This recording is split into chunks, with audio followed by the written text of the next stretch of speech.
Hello, welcome everyone to today's session of Pratitih. I'm Sahil and I'm presenting you this session, which is your daily dose of GK, defense-related questions and current affairs all in one session. So like every day, we will discuss some questions from all these topics, which are important if you're preparing for any defense examinations like NDA, CDS, AFCAT, INET, Army, SSGD, Air Force, Navy, any banking or any civil service examinations also. So this session will help you. So let's start the session and we'll start from the current affairs part. Here we go. First question.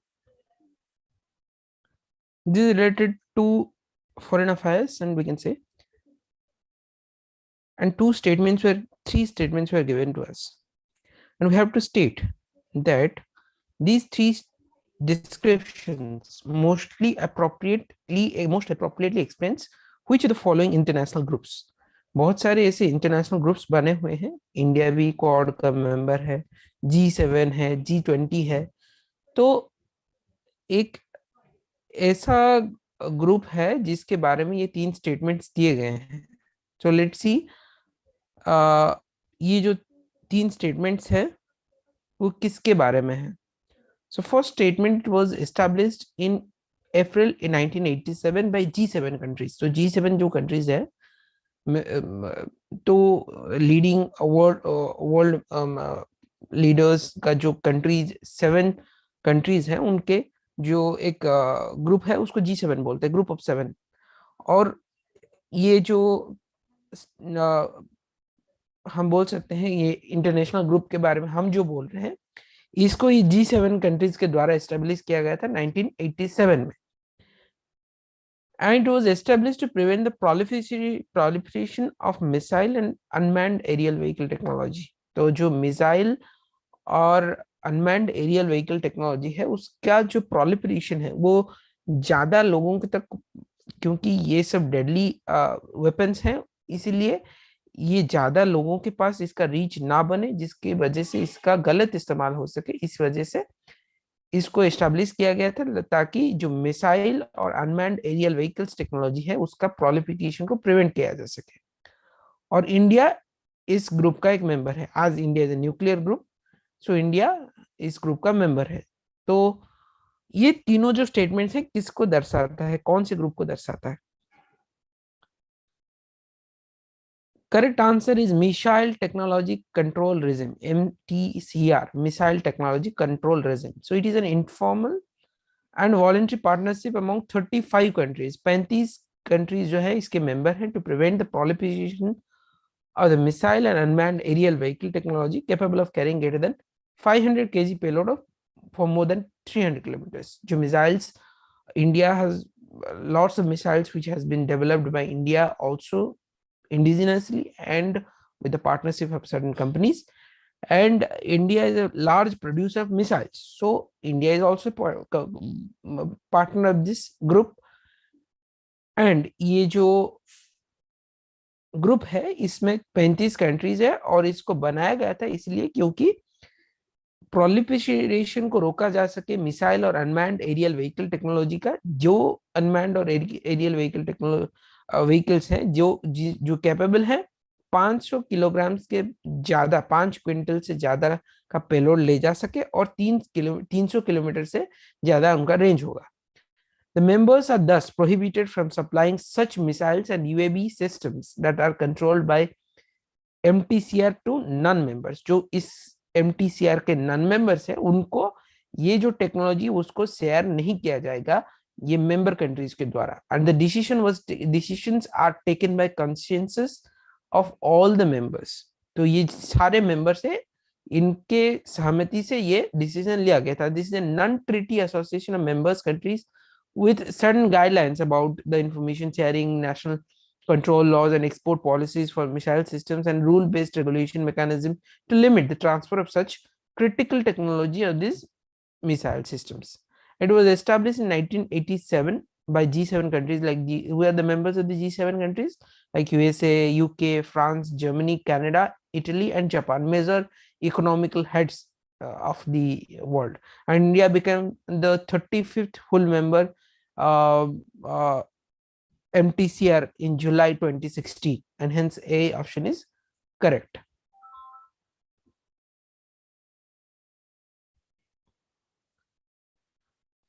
Next, let's see. It is about the first Winter Olympics. Winter Olympics, which is being currently held in China, and India has officially officially done a diplomatic boycott of this. We can say Winter Olympics, which is being happening in China, and the reason for this is that China has appointed a government soldier or government who we know that what happened during the Galvan Valley, in the Galvan Valley, and the clash between India and China, and both the soldiers from both the sides were killed. And to mock India, China has appointed as uh, the one Galvan soldier to for the opening ceremony of this Winter Olympics. So India, due to these reasons, India has officially done a diplomatic boycott of this Winter Olympics, and that's why we're talking about this question, that first Winter Olympics, which was held in 1924, in which of the following countries, कौन से countries में ये हुआ था, इसको conduct किया गया था, पहला जो विंटर ओलंपिक्स है. तो थोड़ा जान लेते हैं विंटर ओलंपिक्स के बारे में. विंटर ओलंपिक्स इज ये we can say is the premier competition for sports that are played on ice or snow. क्योंकि विंटर में होता है इसीलिए आइस और स्नो का होना जरूरी है. It is held very every 4 years, like Olympics, Summer Olympics. Winter Olympics also held every 4 years and features participants from across the world. इसमें जो इवेंट्स होते हैं like ice skating, ice hockey, skiing and figure skating are some of the most popular sports that are played in the winter games. And the first winter Olympics were held in 1924, 1924 में साल में, ईसाई में, कैमोनिक्स जो France का है जगह, उस वहां पर इसको कंडक्ट किया गया था. And the host country for the 1924 summer Olympics का जो था वही फ्रांस था. उस वहीं पे विंटर ओलंपिक्स को ऑल्सो कंडक्ट किया गया था 1924 में, फ्रांस के कैमोनिक्स के जगह पर. And winter sports were initially played at the Summer Olympics, with the 1908 London Olympics hosting 4 figure skating events, and Antwerp 1920 having figure skating as well as the ice hockey. However, 1924 पहले जो था, जब शुरू हुआ था ओलंपिक्स, शुरू में winter Olympics और समर ओलंपिक्स दोनों को साथ में कंडक्ट किया जाता था. लेकिन 1924 में क्या हुआ कि separate event was created for winter sports called the international winter sports week. और 2 साल बाद the international sports week in Chamonix was officially recognised as the first winter Olympics game. तो ये जो पहला विंटर ओलंपिक्स का था उसको विंटर स्पोर्ट्स वीक बोला जाता था, जो कि कैमोनिक्स में हुआ था, फ्रांस की. और 2 साल बाद ये जो पहला स्पोर्ट्स वीक था, विंटर स्पोर्ट्स वीक, उसको ऑफिशियली रिकॉग्नाइज किया गया as the winter Olympics game, first winter Olympics game. फिर उसके बाद धीरे धीरे इसको कंडक्ट किया गया. 2 साल बाद जो इसको अगर दिस ईयर्स देखेंगे, इस साल का देखेंगे winter Olympics, which is being held in Beijing China में, और 4 फरवरी से 20 फरवरी तक इसको कंडक्ट किया जाएगा, 4 से 20 फरवरी तक. India has been participating in the winter Olympics since 1964. 1964 साल से इंडिया वहां पे पार्टिसिपेट करता आ रहा है. लेकिन यहाँ पर भी हमारा एक प्लेयर गया है. डिप्लोमेटिक बॉयकॉट का मतलब ये है कि हम लोग प्लेयर नहीं भेजेंगे. डिप्लोमेटिक बॉयकॉट का मतलब है कि हमारा ऑफिशियल्स वहां नहीं जाएंगे, प्लेयर जाएंगे, खेल सकते हैं वहां पे, लेकिन इंडिया का कोई भी ऑफिशियल्स उस इवेंट में, उसका कोई भी इवेंट में प्रेजेंट नहीं होगा. India has officially been boycotting the winter Olympics of China. And next statement देखते हैं. दो स्टेटमेंट्स यहाँ पे दिए गए हैं. This is science and technology related question. एक नया मटेरियल है जिसको डिस्कवर किया गया है, जिसको बोलते हैं ग्राफीन। और ये जो ग्राफीन है ये most electrically and thermally conductive material in the world, ये बोला गया है फर्स्ट स्टेटमेंट में। Graphene is the most electrically and thermally conductive material. अगर इलेक्ट्रिकल एंड थर्मल कंडक्टिविटी के हिसाब से देखेंगे ये सबसे ज्यादा है उसका। और ग्राफीन का जो एप्लीकेशन है उसको हम फास्टर डीएनए सीक्वेंसिंग और ड्रग डिलीवरी के केस में भी हम कर सकते हैं। ये जो द स्टेटमेंट है हम देखते हैं कि ये सही है या गलत है। तो ग्राफीन जो है it is a one atom thick layer of carbon atom. Graphene carbon से बने हुए हैं, लाइक ग्राफाइट। ग्राफाइट भी इलेक्ट्रिकली कंडक्टिव है ना।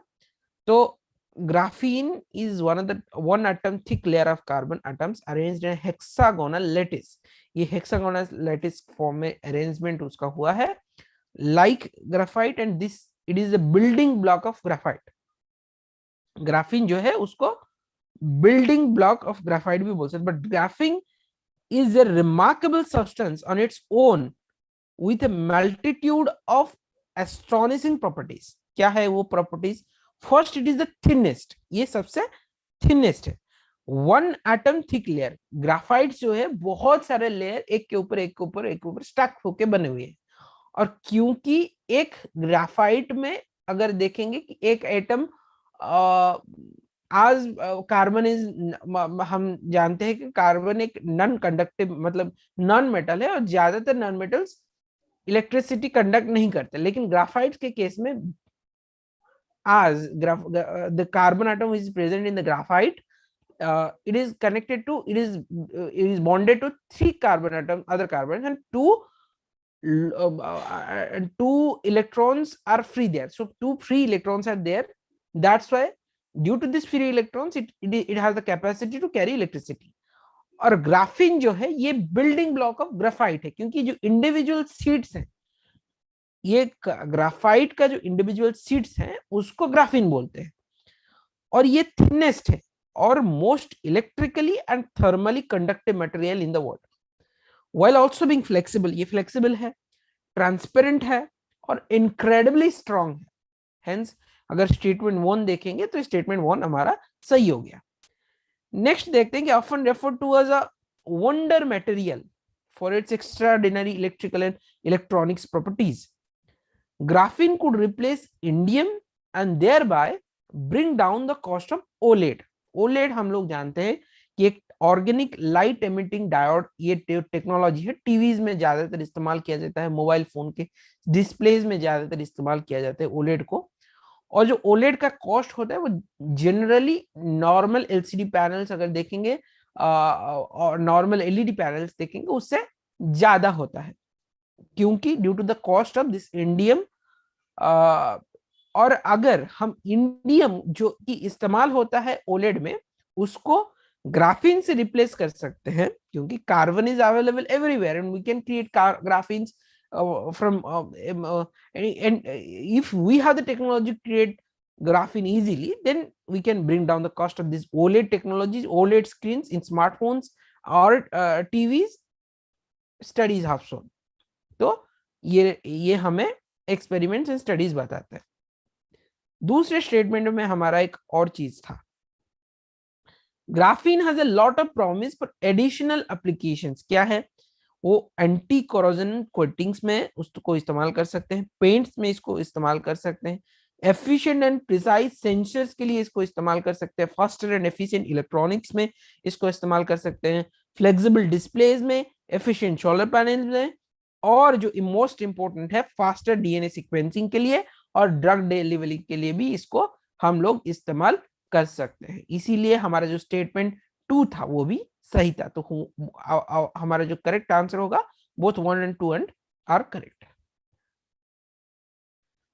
नेक्स्ट क्वेश्चन एक इंडियन कॉन्स्टिट्यूशन के रिलेटेड क्वेश्चन है, which article of the Indian constitution deals with the annual financial statement. जो एनुअल फाइनेंशियल स्टेटमेंट है उसको डील कौन सा आर्टिकल करता है इंडियन कॉन्स्टिट्यूशन का?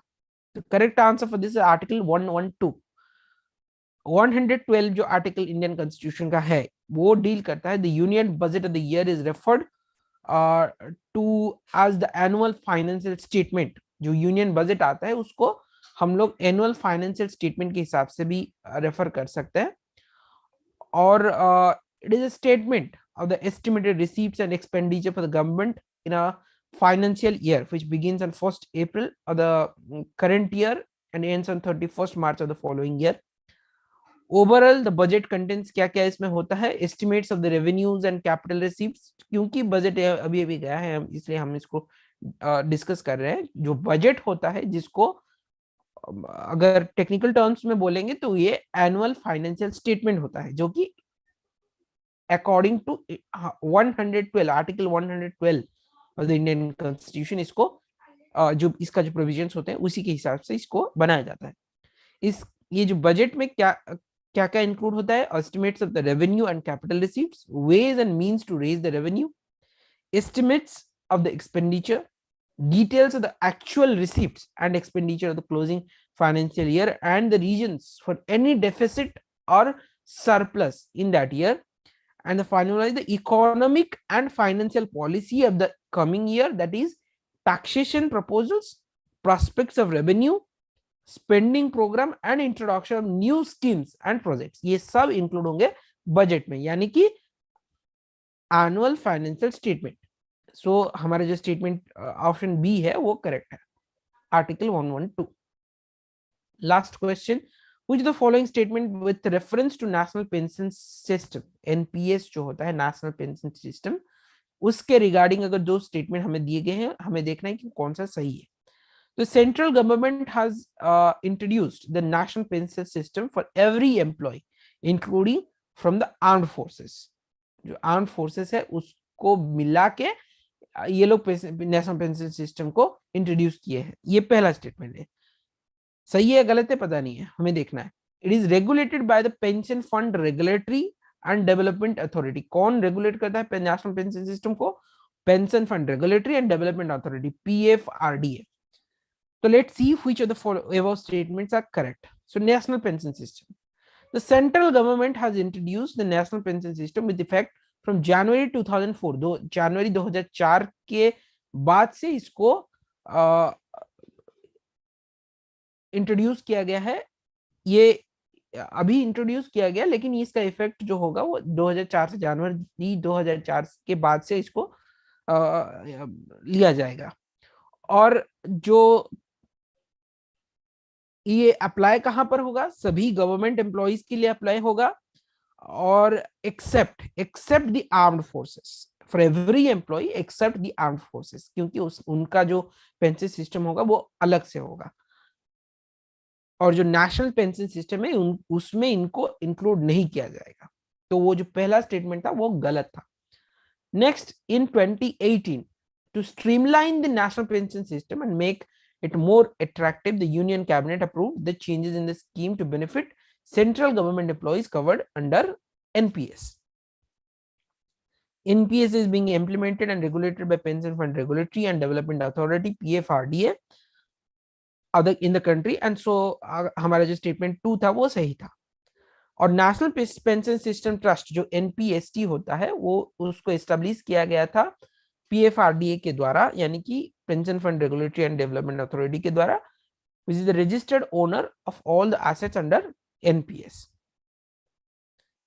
तो इस क्वेश्चन के साथ हमारा प्रतिथि का सेशन अभी एंड होता है। Just before ending that I want to announce that Pratitih has a monthly magazine also which is published in PDF format, compiled by professionals from all the leading newspapers. It will help you to read the news on the go and stay up to date for any competitive examinations like NDA, CDS, banking, civil service, and any other uniform civil service examinations. It has some subscription fee. You can choose as per your convenience. It is displayed on your screen. To subscribe this monthly magazine of Pratitih, you have to visit our website. That is www.warriorscrit.in. And after registering there, you will get to know all the details about the subscription process. And for those aspirants who are aspiring to join defense forces to certain defense examinations like NDA, CDS, AFCAT, CAPF, INET, Army, SSCGD, Navy, Air Force, for those aspirants who has a dream of joining defense forces, who has a dream of wearing uniform, they can join Warriors Grid. So here we will prepare them, we will help them to prepare for these examinations. We will provide them best education, educators, best facilities, so that it will be easier for them to clear such examinations. To join us, you have to call on the number given below, that is 9903459583 or 9903429583, or you may just visit our website, that is www.warriorscrit.in. So with this, I conclude today's session. We will meet tomorrow. Till then, do like, share, comment, subscribe. Thank you. Jai Hind.